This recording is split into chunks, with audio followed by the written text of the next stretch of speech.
নমস্কার, আপনারা দেখছেন সিম্পল অ্যাস্ট্রোলজি।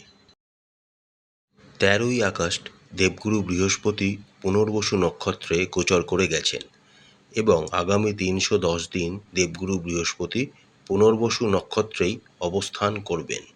অর্থাৎ প্রায় ১০.৫ মাস সময়কাল যাবৎ দেবগুরু বৃহস্পতি তার নিজস্ব নক্ষত্র পুনর্বসু নক্ষত্রে অবস্থান করবেন।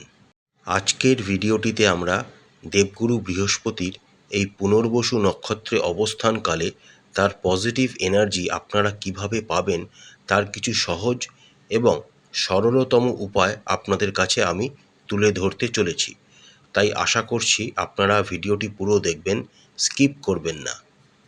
প্রথম উপায় হলো এই সময়কাল অর্থাৎ দেবগুরু বৃহস্পতি যখন তার নিজস্ব নক্ষত্র পুনর্বসুতে অবস্থান করবেন তখন আপনারা মাটির বাসনপত্রের ব্যবহার বেশি করে করার চেষ্টা করবেন। যেমন মাটির ভাঁড়ের চা খেতে পারেন আপনারা, বা মাটির কোনো ঘড়া বা কলসিতে জল পান করতে পারেন আপনারা, বা মাটির কোনো থালাতে আপনারা প্রত্যেক দিনকার খাবার খেতে পারেন। এই উপায়টা কিন্তু আপনাদের জন্য খুবই উপকারী প্রমাণিত হবে যদি আপনারা এটা করতে পারেন। দ্বিতীয় উপায়ে আপনারা চেষ্টা করবেন এই সময়কালে যতটা পারবেন অর্গ্যানিক ফুড বা অর্গ্যানিক খাদ্য খাবার। সেটা 100% হয়তো পসিবল নয়, কিন্তু যতটা পারবেন ততটা চেষ্টা করবেন যে অর্গ্যানিক ফুড বেশি করে কনজিউম করার এই সময়কালে। তৃতীয় উপায় হলো যে সমস্ত মহিলারা অন্তঃসত্ত্বা রয়েছেন তাদের সেবা করুন, কারণ পুনর্বসু নক্ষত্র নতুন কিছুর শুরুকে বোঝায়। আর একজন অন্তঃসত্ত্বা মহিলা নতুন কিছুর শুরুর বীজই তার গর্ভে ধারণ করে থাকেন।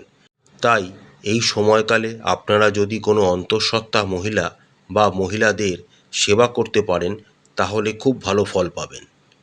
চতুর্থ উপায়ে বাড়িতে আপনাদের যদি গুরুজন বা ছোট বাচ্চারা থাকে তাহলে চেষ্টা করবেন তাদের আগে ভোজন করাবার বা খাওয়াবার, তারপর আপনারা নিজেরা খাবেন।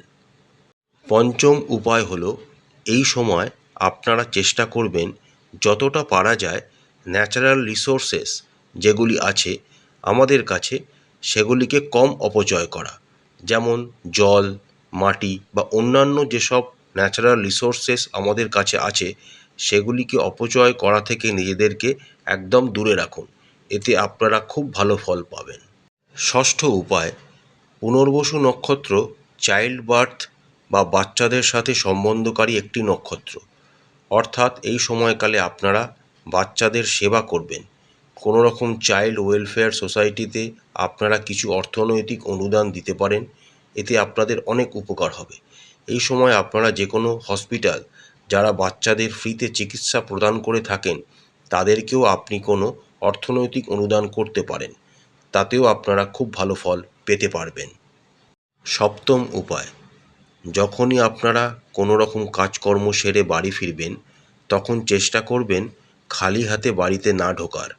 সবসময় চেষ্টা করবেন কোনো রকম শাকসবজি, ফল বা খাবারের কোনো জিনিস নিয়ে বাড়িতে আসা, এতেও আপনারা খুব ভালো ফল পাবেন। অষ্টম উপায়, পুনর্বসু নক্ষত্রের দেবী হলেন দেবী অদিতি। তাই যখন দেবগুরু বৃহস্পতি পুনর্বসু নক্ষত্রে গোচর করছেন তখন যে কোনো দেবীর পূজা করুন। যেমন মা লক্ষ্মী, মা সরস্বতী, মা কালী, মা তারা ইত্যাদি দেবীর যদি আপনারা পূজা করতে পারেন তাহলেও আপনারা খুব ভালো ফল পাবেন। নবম উপায়, পুনর্বসু নক্ষত্রের গাছ হলো বাঁশ গাছ। এই সময়কালে আপনারা বাড়িতে বাঁশ গাছ লাগাতে পারেন। দেখবেন ছোট ছোট বাঁশ গাছ বিক্রি হয় যেগুলি বাড়িতে রাখা যায়। সেগুলি যদি আপনারা রাখতে পারেন বাড়িতে তাহলে আপনাদের অনেক উপকার হবে। দেবগুরু বৃহস্পতির পুনর্বসু নক্ষত্রে গোচরকালে এই সময় বাঁশ গাছকে একদম কাটবেন না, তাকে যত্ন করবেন, তাহলে আপনারা খুব ভালো ফল পাবেন। দশম উপায়, এছাড়া আপনারা নিজেদের খাদ্য তালিকাতে রাঙালু অর্থাৎ সুইট পটেটো, গাজর, আদা, কলা, যে কোনো রকম দুধের তৈরি খাদ্য এবং আখের রস বা আখের তৈরি গুড় আপনারা যদি নিজের খাদ্য তালিকাতে রাখতে পারেন তাহলেও আপনারা খুব ভালো ফল পেতে পারবেন। আগেই আমি আপনাদের একটি ধার্মিক উপায় বলে দিয়েছি, যেখানে আমি বলেছি আপনারা যে কোনো দেবীর পূজা করবেন।